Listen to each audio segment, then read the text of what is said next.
Hey, what's up guys, Sir Emanon here, and welcome back to another episode of Road to 1000 DuelingBook Rating. So this time I'm actually going to be testing out Adamancipator, and we're going to be playing up against Salamangreat today, so that should be pretty interesting. Adamancipator is a pretty cool deck, I would say, after the ban list.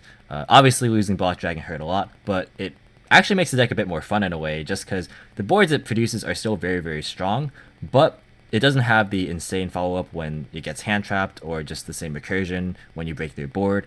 So it is a little bit more quote-unquote fair in that aspect, but it definitely is a real contender that I have been enjoying messing around with lately. And I don't have the build finalized yet, but if you guys do want to see a deck profile for this build, definitely let me know by leaving a like. 100 likes would be the goal for that, so if we can get there, then I will bring that to you guys. Also, if you guys want to help support the channel by reaching the sub goal, which is going to be 5,000 for the end of November, definitely consider doing that if you are new here and enjoy competitive Yu-Gi-Oh content. If we reach that milestone, I will be doing a free giveaway tournament for you guys as a celebration, so just keep that in mind. But we will go ahead and without further ado, just hop into the replay here. So we are going to win the RPS, which is very instrumental for any combo deck success. We are already pretty much halfway there to victory, but we're going to be going first naturally, and our opener is going to contain a copy of Supplier, Seeker, Researcher, Signs, and Doki Doki. So this hand is actually very strong. We have multiple ways of extension, and we have, you know, two of the minors, which you always want to see at least one of. Signs is a really awesome card in this deck. It has like really cool interactions with Leonite specifically, both the Crystal and the Risen. So they're very good plays to be had with this, just being able to loop it actually, which is really nice. And then our opponent's hand contains two copies of Foxy, a Veiler, a Droll, and a Will of the Salamangreat. So Droll is pretty interesting right now in terms of just this current format, because I think people are respecting it less again, so it's probably going to get better again if people are playing into it more. It's kind of just a eternal push and pull, sort of similar to stuff like Nibiru and such. But yeah, two hand traps, so we're going to have to contend against that. And we're going to go ahead and get started here. So main phase 1, we're going to go ahead and normal summon Doki and then special the Researcher right away.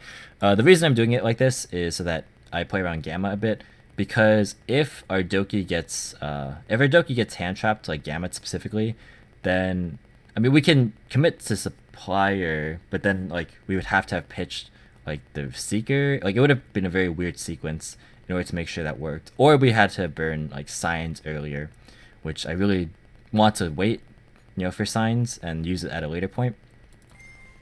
So I say this is just a safer move, just because if this does get hand trapped, I still have Researcher to be able to keep going.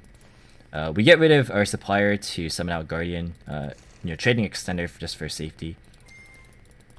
And then we're going to fire off the Researcher, which is going to hit us a copy of Leonite.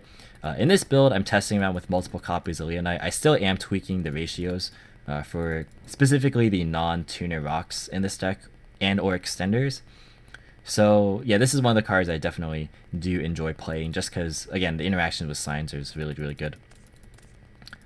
But yeah, we're going to go ahead and go into Fiber here. What I could have done was just leave the level 4 body on the board, and this is something I actually do in the second game as well, is that I could just leave the level 4 body on the board so I can go for the Herald Rap type play instead of the Cyberse integrated play, which you're going to see here. But it's going to get Veilered regardless, so in this particular instance, it's not really going to matter that much. And I decided, of course, to not use the Guardian here because I have Signs as follow-ups, so I figured if he has Nibiru, I would rather just, you know, hold off for that. So we're going to utilize the Signs here, and this is a little bit awkward because normally you would be able to stack something like a Dragite or a Leonite off of this, but since Researcher is already used, I didn't really want to do that. And I'm holding on to the Seeker just because I don't want to clog my board too much, so I can make room for Link Cross tokens at any point here. So that's why I'm not really like committing to that just yet. But I instead stack a copy of Supplier. I didn't really actually go over that, but yeah, I stack a Supplier just because I'm going for the integrated play, so I know I'm going to be able to draw it. So that just gives me another follow-up in case things go wrong. But we're going to go ahead and go into Link Cross now and summon out 2 level 1 tokens. And then go into a copy of Martial Metal Marcher. And then use that effect to bring back the Researcher, and then turn the token plus the Researcher into a copy of Cyberse Integrator. This is fairly standard now, if you guys are familiar with the way that this deck operates post-ban list.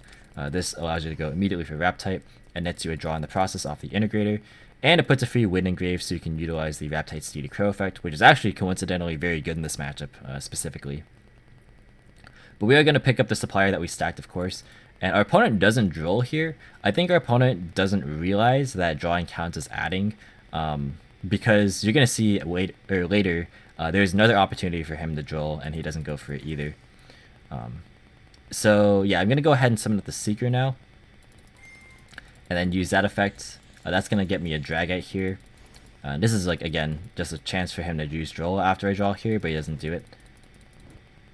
So this is like pretty much a telltale sign that I think he just didn't fully understand how drill worked.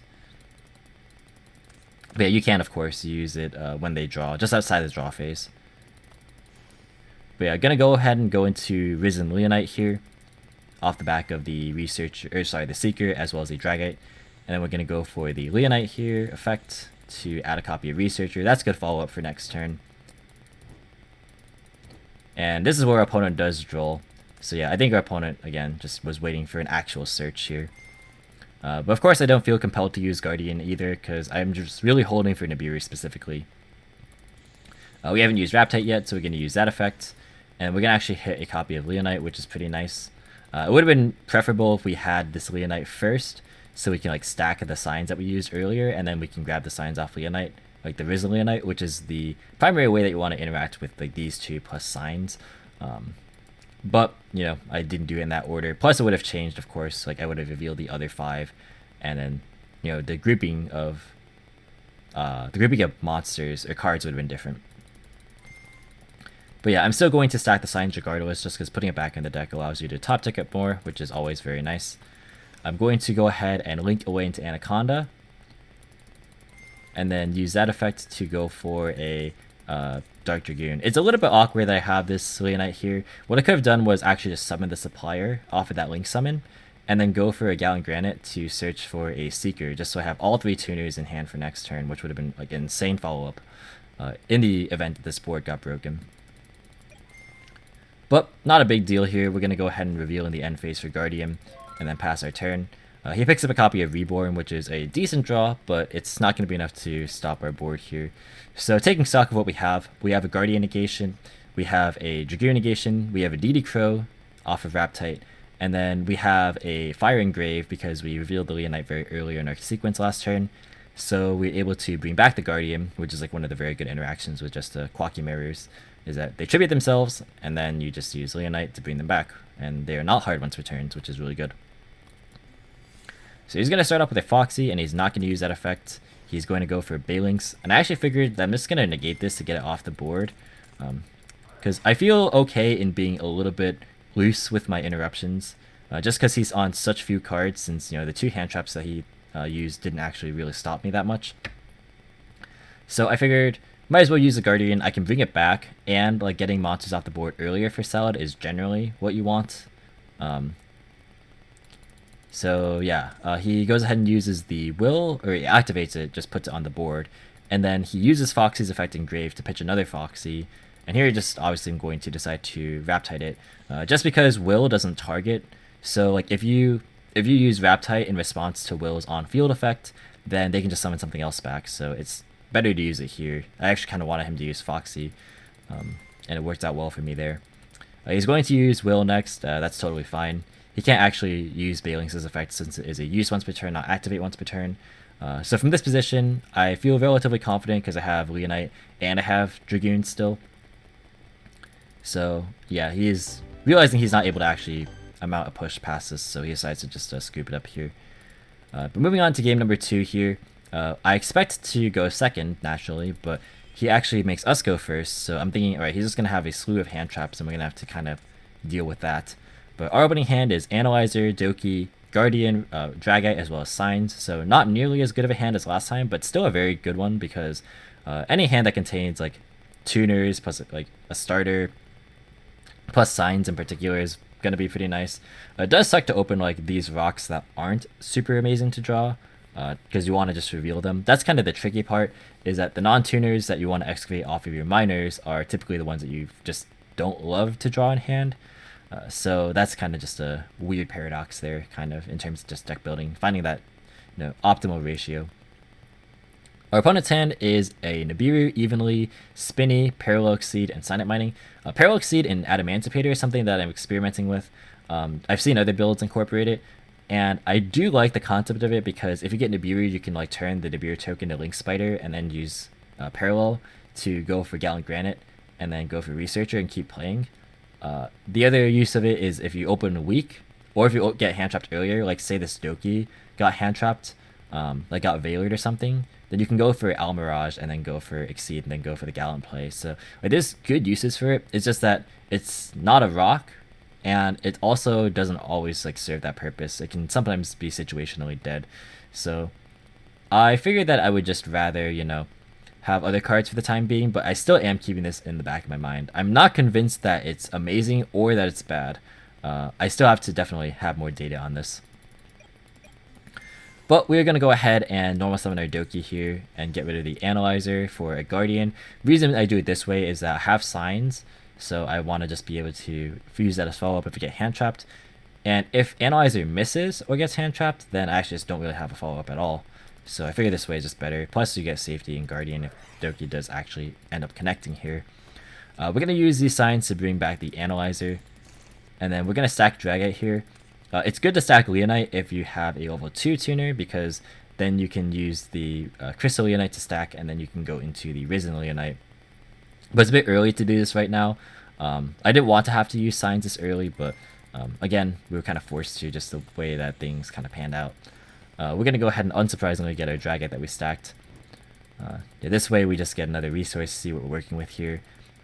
And we do use Dragite to draw a copy of Nibiru, which is decent. We are going to go ahead and go into Fiber. Again, this is a play where I should have gone Doki, summon Almirage first, and then use Almirage plus Analyzer to go for Fiber and leave the level 4 on board, because you're able to use, again, the Herald plus Rap type play instead of the Marcher Integrator into Rap type. Trading the draw for a Herald, I think, is pretty worth it in a lot of cases. Even though I already have Guardian, it's just nice. Better be safe than sorry. Gonna turn the Hulk into a copy of Link Cross, especially when your hand's already good enough. But anyways, we're going to go into a Marcher to bring back the copy of Researcher. And then we're going to use that plus a token for the Integrator, same stuff as last time. We're going to go for a copy of the Raptite. And then we're going to go for a copy of Supplier. I summoned the Researcher off of the Fiber. And in the very low chance, there's like a 1 in 31 chance that I drew the copy of Red Ice Fusion. That's a case where I think you guys saw a copy of Plague Spreader in one of my excavates earlier. I do play Plague, so if I were to summon that, that would kind of just cover for that. Since I don't have signs in my hand right now, so it's not really that much of a point in getting Research on board there. So it's something to just kind of take note of. But we are going to go ahead and use this Raptite here to summon a copy of Supplier. And then we're going to use the Supplier effect to add a copy of Guardian to hand. And because this Raptite's actually a tuner due to its Martial Meta Marcher, I'm actually able to synchro it off with this Doki Doki and able to go for a copy of Savage here, which is pretty decent. I also get to trigger off Supplier since I did a Link. So able to go into a copy of Gallant Granite and then use it to grab a copy of a Researcher here. We're going to special Researcher because we summoned it off Fiber, but we didn't actually ever use its effect. We weren't able to. So we can just utilize it here. And we're very lucky here to pick up a Leonite, because now we get to do the interaction that I was mentioning earlier. So level 2 tuner summons Leonite, and then you go ahead and stack the copy of Signs, because normally like the play is you Signs back a level 2 tuner that you hadn't used yet, which is typically the one you summon off Fiber since it can't activate right. And then you stack Leonite, you use this to summon Leonite because you stacked it, and then use this to stack back the Signs like we just did here, and then we're going to go into a Risen Leonite, which gets you back a Signs. So that is, again, the looping that I keep mentioning. And it's a very efficient way to just go into any level 8 synchro that you want, because you can just use this to bring back the initial level 2 tuner that you had, or you can just leave this on board because you have Quacky Mirrors and that interaction is nice. Here I'm going to actually use Signs to go for a copy of Raptite, because Dita Crow is super valuable in this matchup. And then we're going to link away the Gallant plus the Link Cross into a copy of Verite Anaconda, and then use that effect to go for a copy of Dark Dragoon.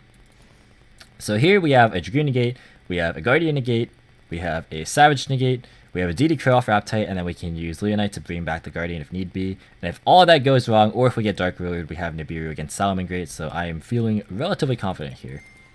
We're going to reveal in the end phase for Guardian, and then pass our turn. Our follow-up is looking kind of non-existent, because these cards are not really follow-up cards, but it should be good enough here to win the game. He's going to start off with a copy of Signet Mining, and I think he's trying to fetch a negation here off specifically a Dragoon, because that way, if I do use Dragoon, then he could go Imperm, negate Savage, and then Battle Phase evenly matched to clear my board. But I'm not going to, use my negations on a Signet Mining here, because I have enough monster negates to where I feel good enough to let his Salad Plays resolve. He decides to add a copy of Jaguar here. I think the reason is that he felt that if he added a copy of Gazelle, then I would just negate the hand effect of Gazelle, and then his Spinny can't trigger.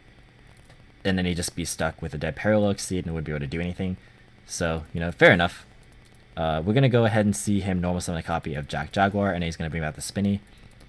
I don't feel the need to DD Crow this, just because, all he's really going to do is go into Bailings here, which he was going to do anyway, and I feel like banishing Jaguar is just a lot higher value.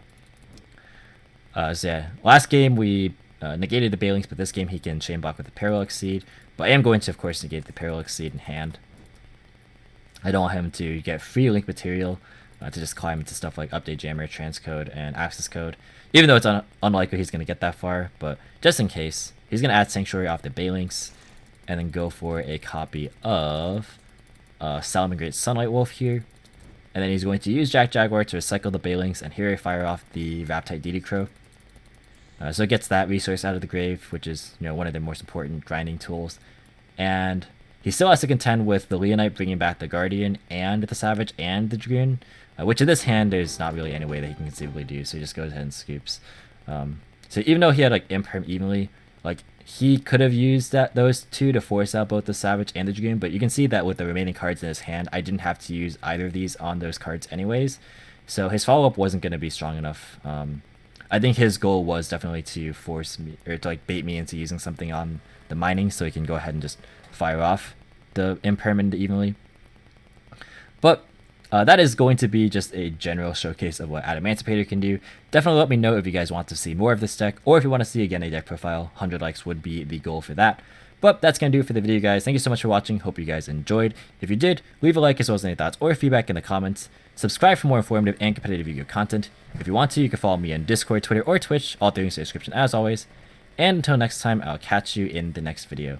See you guys!